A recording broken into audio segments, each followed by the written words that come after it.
Hai, coba lihat kanan, kiri, depan, atau bahkan flashback ke belakang kamu.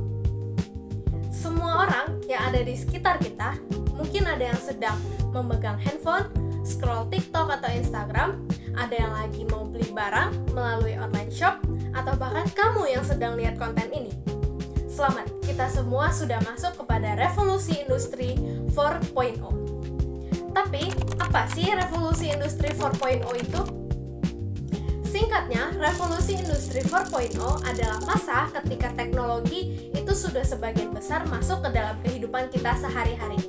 Revolusi industri 4.0 ini membuat teknologi itu sebagian besar sudah terhubung melalui internet.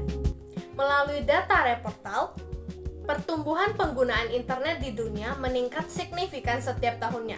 Hal ini bisa dilihat pada tahun 2017, peningkatan penggunaan internet itu sebesar 13%, yang dari tahun sebelumnya, yang dimana pada tahun 2016, pertumbuhan penggunaan internet hanya sebesar 9,2%. Nah, kalau dulu alat kerja itu cuma mesin biasa, sekarang alat kerja itu atau teknologi sudah terhubung dengan yang namanya AI, Big Data, dan otomatisasi. Contohnya dalam kehidupan kita sehari-hari bisa kita lihat melalui seperti yang pertama, transportasi. Sekarang kita tidak lagi perlu menunggu angkot yang lewat, tapi sekarang sudah ada yang namanya Grab atau Gojek atau bahkan Maxim. Kita hanya perlu klik dan ada yang jemput.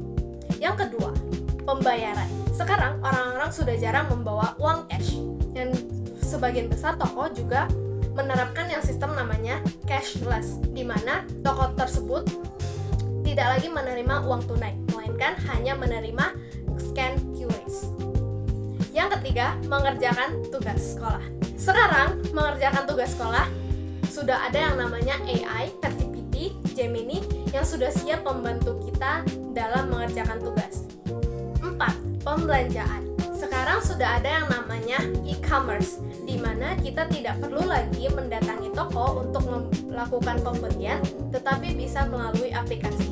Cukup klik, lalu barang tersebut akan sampai di rumah.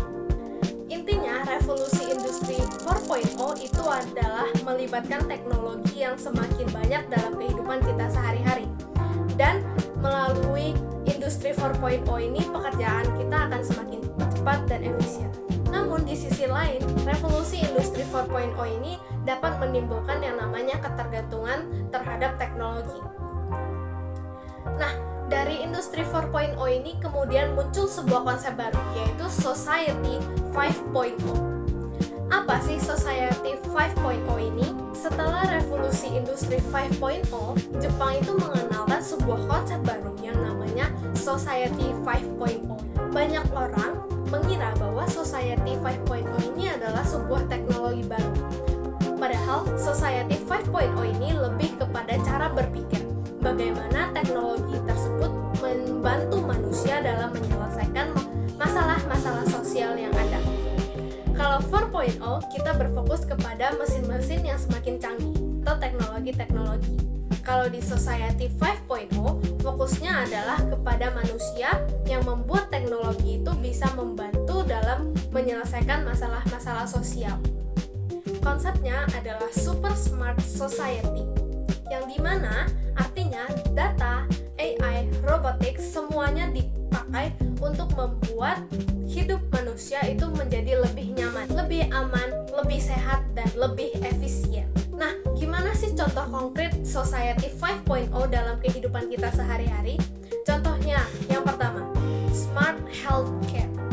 AI bisa mendeteksi penyakit lebih cepat. Bahkan melalui aplikasi, seseorang itu sudah bisa berkonsultasi dengan dokter. Dan dokter pun bisa memantau pasiennya hanya melalui aplikasi saja. Yang kedua, Smart Mobility. Dan AI dan data-data tersebut berperan dalam meningkatkan efisiensi transportasi tersebut. Yang ketiga, Smart Agriculture. Melalui teknologi-teknologi yang ada, kini petani sudah bisa memantau tumbuhan-tumbuhan yang mereka tanam melalui drone, dan juga ada sensor yang dimana sensor tersebut akan mengetahui kapan tanaman tersebut harus disiram. Yang keempat, e-government, yang dimana sekarang mengurus melakukan pembayaran terhadap negara itu tidak lagi perlu datang ke kantor, hanya perlu melalui aplikasi seperti pembayaran pajak atau bahkan membuat KTP, cukup daftar online saja melalui aplikasi. Yang kelima, smart city dan keamanan. CCTV dengan AI, lampu jalan otomatis, sistem banjir berbasis sensor, sampai aplikasi pelaporan masalah kota sekarang bisa dilakukan secara real time. Ini semua adalah contoh bagaimana teknologi itu dipakai bukan cuma dalam industri, tetapi dalam melancarkan hidup masyarakat. Kemudian, apa sih hubungannya revolusi industri 4.0 dengan society 5.0? Singkatnya, revolusi 4.0 itu adalah teknologi yang semakin canggih dan pintar.